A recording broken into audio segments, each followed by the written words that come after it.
Hi everyone, good evening. Welcome to our live after 5.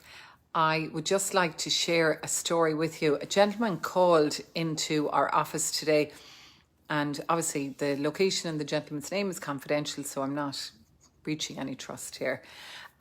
So he had a few questions to ask, and I thought there were questions worth sharing. So the first question he said is, if I'm selling the property, should I have it insured? Absolutely. Every single property should be insured. It should be insured because it could go on fire, it could get flooded, there could be any kind of damage, or somebody entering the property could have an accident. You want to make sure that you're insured. Very, very important. It's unlikely, but it's possible. He also then said, can you talk me through the process? So I said, look, one of the most important things you need to do is to engage a solicitor. And he said, well, what if I don't sell the house? So well, we will sell the house if you market the property, if we market the property at the price that is correct.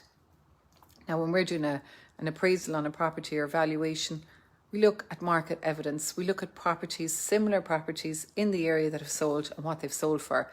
And then we might need to take certain things into consideration, like this particular house he was discussing, didn't have any central heating. The roof was done in the last 30 years, which is positive. But you'd want to be factoring in what would a buyer spend on the heating. That factored into the value of the house. But we said, you need to make sure you have a solicitor. He's worried about spending the money on a solicitor. And I said, well, agree the terms at the outset. Is your fee with the solicitor based on a sale? Is it that they will get the deeds and have a look at it?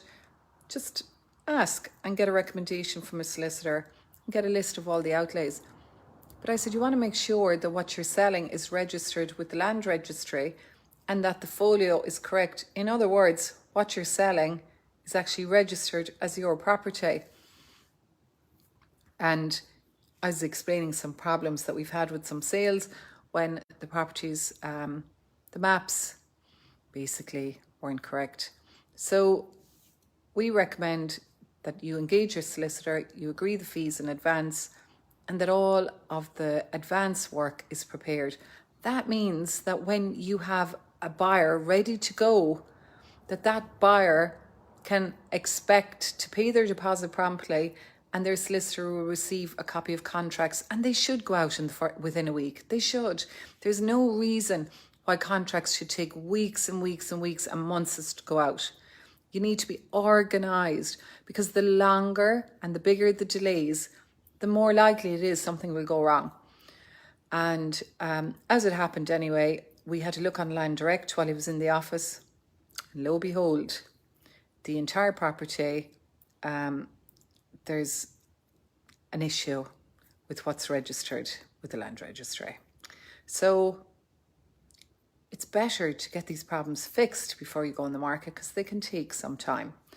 And what else were we advising him? Yeah, we were just advising, get a valuation done. And even if you're not ready, get your valuation done. Bring out the agent, bring out a couple of agents if you want.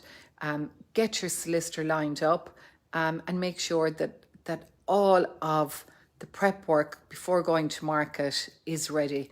Why would the house not sell if it's presented well as is feasible and it's priced right? All right, I hope you found that helpful. Thank you very much for watching. As I always say, slán go fóill.